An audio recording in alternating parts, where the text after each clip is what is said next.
My name is Peter Davies. I spent 27.5 years incarcerated within the British penal system. I spent 8.5 of those years in solitary confinement due to disruptive behaviour. And during the mid-80s, myself and two other inmates were sent from Wormwood Scrubs to HMP Wakefield, which is in Yorkshire. What the prison system used to do, if they had disruptive prisoners, they would use their family ties as leverage in order to control the prisoner. I.e., if you messed about or caused them problems, they would send you that so far away that it was difficult for you to keep family ties, because it was not only inconvenient but sometimes impossible for your family to travel so far. It's like 4 hours on a train there and 4 hours on a train back. So it would disrupt your family life. Well, in the mid-80s, myself and two other inmates were sent there as a punishment. When we got to HMP Wakefield, we all decided that we wouldn't conform. We would disrupt the prison and cause as much trouble as we could in order to get back so we could see our families again. We was put on C-wing on the ground floor level landing, and we was in a dorm, a 4-man dorm, but there was only us three in there. And as I said, we decided not to conform. So when all the other inmates were going to work, we was refusing to go to work. And when they called us up for interviews and such, we just wouldn't entertain them. We just wouldn't conform. We wouldn't play the game. Well, there was one prison officer called George Froggett. He was one of those old military guys who had spent half of his life in the military, and when he was discharged from the military decided to be a prison officer. He was very regimental and very pedantic when it came to the rules. So in the mornings, after about 2-3 days of us refusing to go to work, he decided the clever thing would be was when I was asleep in the morning, everybody else had gone to work, he'd open my cell door really quietly, lean in and shake my feet at the bottom of my bed and wake me up, but really nasty and hard. And as I jumped up, he would bang the door and close the door and laugh from the other side of the door and say things like, well, if you're not going to work, you're not sleeping. I suffered about 4 or 5 days of this, and it was really irritating. So the gears started turning in my head, and I thought to myself, okay, you carry on, we'll see how this ends up. After about 4 days of it, I decided enough was enough. In your cells, you had brown buckets, plastic buckets, where you was expected to go to the toilet in the bucket. And then in the mornings, when they open up, you could go and empty the bucket. But it was disgusting. When you walked along the landing to the recess where you emptied your bucket, you could smell the faeces and the urine from other prisoners, where they're all emptying it into a big sluice. It's pretty demoralising and demeaning to have to do it. So one morning, after him irritating me for about 4 days, I thought, okay, enough's enough.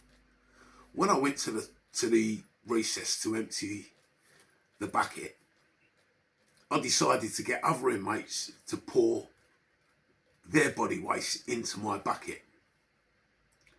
and I took it back to my cell. It was about 3/4 full. And I got some sellotape and taped it closed so no air could get in or out, because I obviously didn't want to smell it in the cell. About 9 days it had sat in the corner of the cell, 8-9 days. And it was canteen night. And this officer, George Froggett, was on duty. While he was on duty, I went up to him and I said, "Look, Mr. Froggett, I realise I've not been conforming with the regime, and I'd like to sincerely apologise and go to work tomorrow." He said to me, all kind of like weary, he said to me, "What do you mean?" I said, "Well, I can't keep bucking the system. It's time I conformed like anybody else." He went to me, "Davis, that's pretty decent of you." He said, I've read you wrong." He said, like, you know, my opinion's changed of you. That was pretty decent of you to say that. I said, "Well, look, Mr. Froggett, just to show there's no hard feelings and how genuine I am, would you mind if I made you a cup of coffee?" I said, I don't want to touch it. You can get your cleaner or your tea boy to get the hot water and the cups.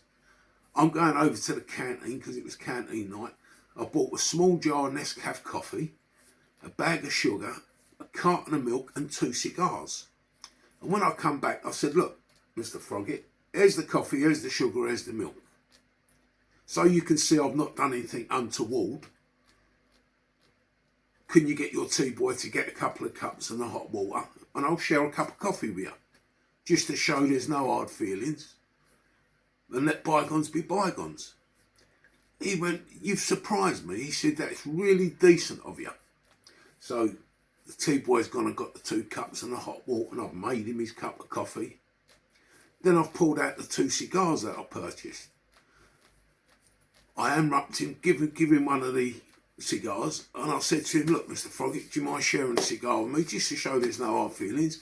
He said, "Davis, I'd love to, I like a cigar." So anyway, I've lit the cigar for him. He's sitting there with his cup of coffee and his cigar, watching the TV with the other inmates. My cell was behind where he was sitting, so I've walked off. He assumed it was to put the sugar, the milk and the coffee into my cell. I've walked into my cell, unwrapped the bucket, come out from behind him and just stuck it on his head. It was absolutely rancid. He's panicked. As he stood up, he's panicked and he's tried to take the bucket off of his head. But what it is, it's one of those plastic buckets. It was a brown plastic bucket with a white plastic handle. And what happened is, the handle had got stuck underneath his chin. And he was that panicking, he couldn't work it out. Eventually, anyway, he's got the bucket off. Excuse my laughter. You can see the cigar still in his mouth, broken. Still in his mouth. And he's gone to grab me. And I've gone, "Phew, not having none of that." I've run in the cell and banged my door. Banged the cell door. And I can hear him from inside the cell saying to the other staff, "Look what he's done to me, he's done me, he's done me." Because I was actually known for doing this to prison staff. And I could hear them all saying, "Okay, George, just go and get clean," because they don't want him coming near them. I mean, it was rancid. You could smell it from like 200 feet away. Anyway, they've put me back. I've gone back. As I said, I'm in the cell. I've banged the door and I just ended up trashing the whole cell, smashed it to pieces, so they couldn't leave me in there. They've gone and got dressed in their uniforms, what they call mufti uniform, where they wear shin pads, elbow guards, crash helmets with visors, big plastic shields, truncheons, and they've come rushing in and bent me up, handcuffed me, and took me to the segregation unit. Well, they've also took the other two guys who was in the cell with me to the segregation unit. But I said to them, look, they had nothing to do with it. But they've placed them on report too. Report is like being arrested. They've placed them on report too as conspirators, as part of it. But they wasn't. They knew what I was doing, but they never had a hand in it. Anyway, I was down the segregation unit, and I was down there for about 9 months before the Board of Visitors came and adjudicated me. And that is a really long time, because normally it only takes 28 days. But out of spite, they was putting it off just so I stay in solitary confinement for longer. Well, in the end, they gave me 4 charges, 4 reports. And one was obviously for assaulting the officer. Another one was for smashing the cell up, and a couple of other swearing and rubbish. They gave me 56 days punishment on each charge, which was the maximum they could give you. And they did it to run consecutive. So I had 200 and odd days, what they call CC, cellular confinement. Now, when you get CC, if it's a long period, what you do, you cause as much trouble as you can. So they then move you to another establishment, another prison. Well, the problem with that is, if they move you to another prison, no prison will accept an inmate on punishment. They will accept them on good order and discipline, which is like a punishment, but it's not really a punishment. And they would accept you if you was on a 10F74 laydown, what's commonly known as the ghost train, where they keep moving you from prison to prison to prison. When I was in the segregation unit, after about 2-3 months, remember I've already spent 9 months in there, after about 3 months after the punishment, I was moved upstairs in the segregation unit, because they've got a really large segregation unit and there's 3 floors to it.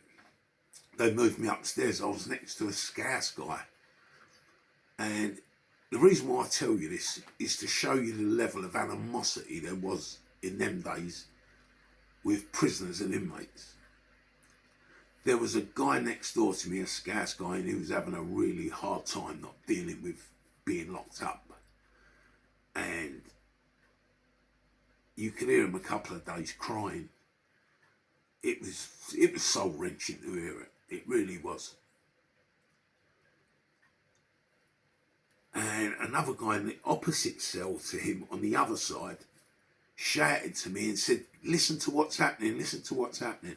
Well, you've got a very large pipe, about 12-inch diameter pipe, that runs through all the cells. It's to bring heat into the cells. He said, listen to the pipe. And I was listening, and I could hear the gurgling and choking noise.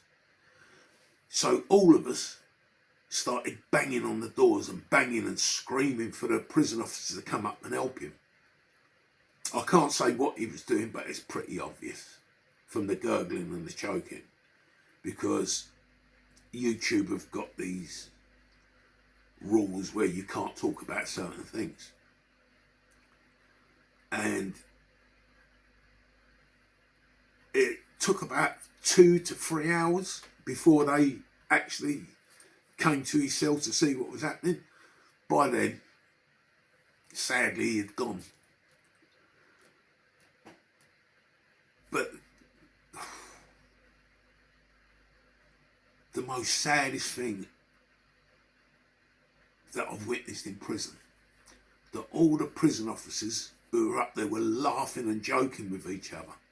Now, I don't know if this was out of like a nervous laugh, because sometimes accidents happen and people laugh nervously in order to cope with things. but I think it was pretty malicious myself. I really do.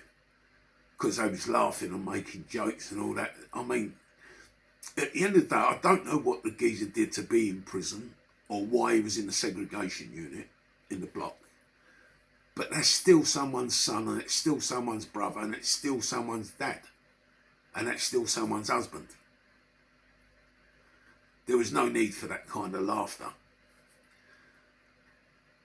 Anyway, to cut a long story short, I achieved my purpose and got moved out, but they sent me to Hull Special Unit, which is a unit, it was called a prison within a prison. It's for disruptive and violent inmates. And I was there for about 4 months when they told me that I would be attending Hull Coroner's Court on behalf of the guy's family. So myself and about 4 other inmates who was in the segregation unit at the time went and gave evidence on behalf of the man's family, stating how they was laughing, how they took nearly 3 hours to attend him. Nothing happened to the staff. They was completely exonerated. But I honestly believe if they would have got up there when we first started shouting and banging on the doors, they could have saved him. Now, they said they didn't realise, but that was a lie, because when we first started banging on the doors, one of the screws, which one I don't know, screamed up the landing, "Get off them doors, stop banging, or we'll give you something to bang about."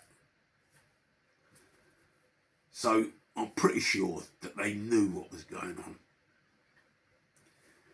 If you would like to hear some more prison stories, then please subscribe, like and share. I really would appreciate it. Thank you very much. Take care.